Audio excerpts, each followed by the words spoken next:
very infuriated about some of the media coverage of the recent Hillary Clinton poll dip. Of course, they're blaming everyone but Hillary Clinton, but we'll get to that. It's very rainy here in New York, so it's really reflecting my mood about the current media blackout in terms of how Hillary Clinton is a shitty candidate. Let's blame everyone but her, and also, obviously, they're talking a lot about the recent terrorist attacks in, that's what it seems like at this point, in my backyard. Elizabeth is very close to me. New York is, 20 minutes away, 25 minutes away, so that's a big part of what's going on in the news cycle right now. But since they're covering that to death, I'm going to talk about, one, the media's reaction to the Hillary Clinton polling number dip, and then just give my critique on the media. So this is a Daily Beast article that I'm going to read through in its entirety because it is so fucking absurd. Written by James Kirchick. I don't know who this guy is. Maybe a nice guy, maybe he's nice to his family. If I just read this article, I would think he is the biggest hack in history if I didn't know him at all. It's entitled, Blame Millennials for President Trump. First of all, Daily Beast is an insanely biased publication. I remember actually liking their reporting until the primary, when you just started seeing ridiculous headlines over and over again by the Daily Beast about Bernie Sanders. A vote for Bernie Sanders is a vote for Trump.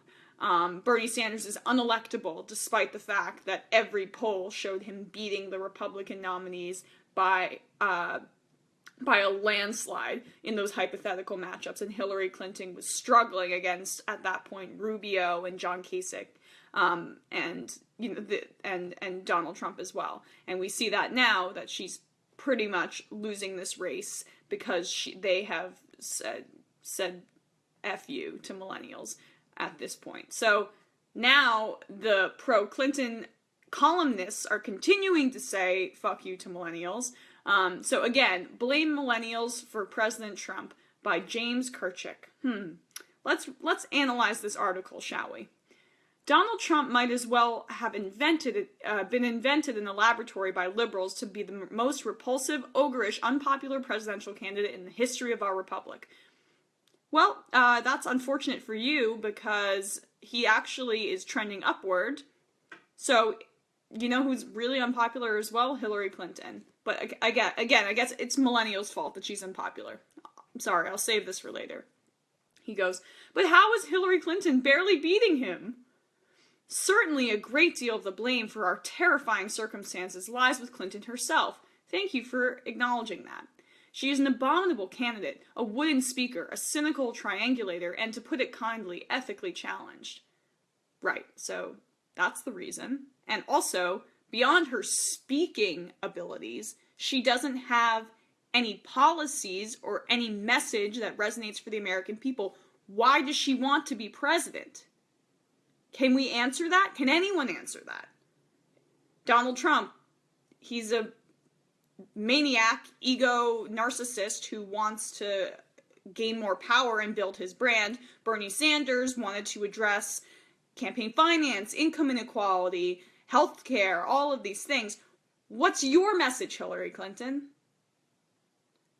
No. It's just because she's a wooden speaker, according to this columnist, and we have to get over it. Let's continue. But she also has something very important in her favor. She's running against Donald Trump. Right, that should be something important in her favor. He's a clown. I'm not going to rehearse the case against the Republican nominee in this space because I've done it so many times before. Needless to say, Trump is the most manifestly unfit presidential candidate ever to win the nomination of a major American political party. He is a racist. He's proto-authoritarian. He's a menace to the free world. That is all true. Agreed. So, when we keep repeating these and don't address Hillary Clinton's concerns, that's a dishonest media. Yet despite running against a candidate who combines the racial divisiveness of George Wallace with the pro-Russian sympathies of Henry Wallace, Hillary Clinton has barely been able to break 48% in any national poll. She does significantly better in head-to-head matchups than in any actual four-way race, thanks to the not insignificant number of voters expressing support for Libertarian Gary Johnson and Green Party standard-bearer Jill Stein.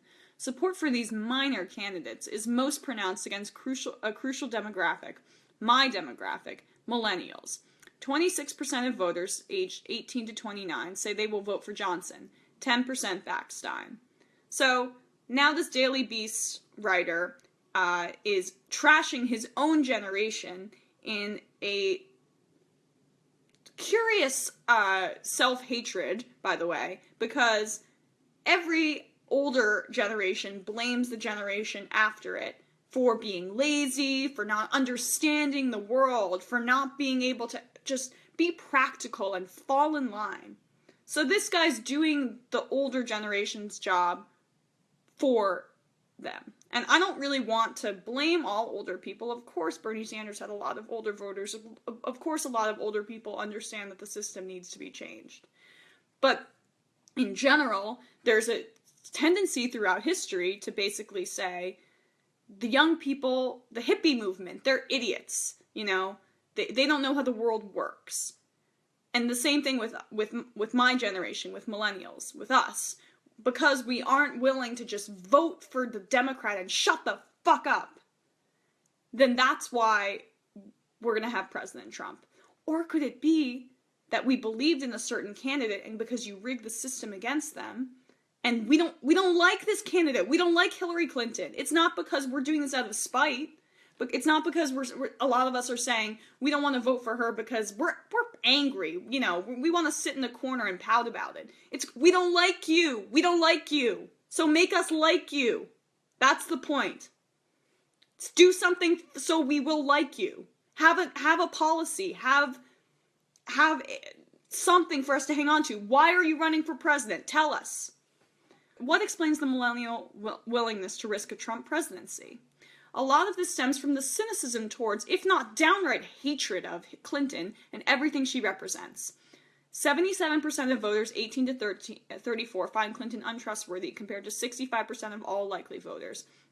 There's also not a small degree of lingering bitterness from those who supported Bernie Sanders in the Democratic primary, only 52% of whom, according to an Economist YouGov poll, plan to back the party's nominee. Sanders won millennials overwhelmingly, and Saturday will be in Ohio to try to convince voters, blah, blah, blah. Yeah, right, exactly. It's because we're bitter. That's how voters vote, by the way. Out of spite. That's how it always works. When has that worked? People vote when they're inspired. And you know who gets inspired the most and who has the most energy are millennials. And you spat in our face and said, fuck you. And now Clinton is losing and she's coming crawling back with, I'm sure, flashy ads and Kerry Washington and Katy Perry coming to advocate for her. Oh, you know, we love Scandal and we love the Firework. We love those songs. Like, come on, actually have a policy that maybe addresses us more. Yes, her college policy is very good in terms of she's taken her initial primary stance and moved it to the left to come to a middle ground with Bernie Sanders. That is okay. I'm happy about that. But we don't believe you because you haven't reiterated it or publicized it at all. And the only time it was publicized was when you were coming up with the platform and no one believes you. So say that you're actually going to do it. Stick to your guns. Have courage of your convictions and say, this is what I'm going to do for you. And drill that into millennials' heads. Then they'll vote for you. Because then you say, I'm going to help you out with student loan reform. Some people who say, oh, I don't really believe in Jill Stein's student debt eradication. Then they'll come to you. That's what you have to do. Have a message. This is a rant video, can you tell? As I've written here before, I suspect that Clinton's inability to pick up Sanders backers stems in part from a left-wing anti-imperialism that considers her to be a warmonger. No one considers that. They just know she is a warmonger. And why is anti-imperialism suddenly a dirty word? But there's something deeper and darker about millennial opposition to Clinton and the attendant blitheness towards the prospect of a Trump presidency. It's best described as a mix of moral relativism, historical ignorance, and narcissism. Millennials are the first post-war generation to have come of age after the Cold War. Baby boomers, by contrast, grew up listening to their parents' tales of American heroism in World War II and read about the depredations of the international communism every day. Throughout their formative years, the United States was locked in a Cold War struggle against the expansionist Soviet Empire, and the world lived under the threat of nuclear holocaust, blah, blah, blah. The anti-Vietnam War may have bred skepticism about America's global role, but the notion that American power was necessary to protect freedom in the world remained a majority one. Right, and then we had the Iraq War, and we realized protecting American freedom was kind of a fake and incorrect way to promote imperialism. It was basically kind of state-sponsored propaganda to say, oh, you know, we went to Iraq to promote freedom and democracy, not like, oh, you know, Phil Cheney's Halliburton pockets or anything like that. We've been demystified about that kind of storyline. Millennials, by contrast, spent their early years blissfully unaware about the world and its dangers. Yes, we're so ignorant. Please enlighten us, other millennial. That changed, of course, on 9/11, but unlike other age groups, over half of us believe U.S. actions might have provoked those attacks. Older people think, we're a great people, and we got attacked by these crazy people, and now we are dealing with it, and we have to be careful. Trevor Thrall, co-author of a study on millennials and foreign policy, told Voice of America last year.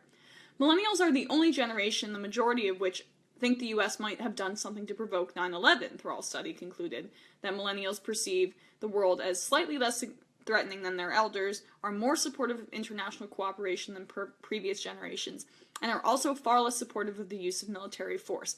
That's a good thing. That's a good thing. Why should we be American exceptionalists? Why are you saying that that's a bad thing? We're saying we want to be partners in the international community, and we want to respect their laws, and we want to treat them with decency and kindness and humanity. Why is that a bad thing? Why are you saying, let's be jingoistic? Yeah! Because we're not sufficiently jingoistic, we're balking at the idea of voting for Hillary Clinton. What is that about? Millennials are more liberal and more progressive. Always, the younger generation is more progressive than the previous generation. So of course we don't want to be a Republican, which is what you're talking about. Oy. But the main reason for millennial apathy towards the possibility of a Trump victory, I suspect, is a lack of historical understanding. Yes, condescend us more.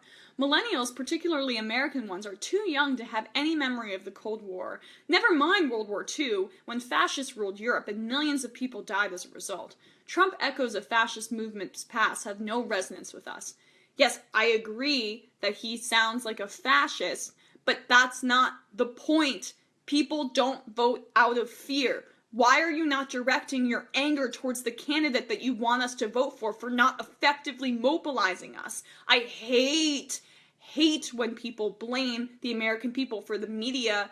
For example, when the Iraq War happened and a majority of Americans believed that Saddam Hussein was personally involved in 9/11. I hated the argument that the American people just have to be more curious. No, that's the media's job. The media is supposed to inform people. People shouldn't have to go digging to find that Saddam Hussein wasn't personally involved in 9/11. That was a pretty big story. And also, Hillary Clinton, people shouldn't have to go digging for reasons to vote for you. Your job as a candidate is to go out into the American people and get people to vote for you. That's what a campaign is. And also, of course, IAC, who owns the Daily Beast. Do you remember who's on their board of directors? Ah, yes. Chelsea Clinton. So all of those editorials that came out saying Bernie Sanders wasn't electable back then, they make a little bit of sense now, don't they?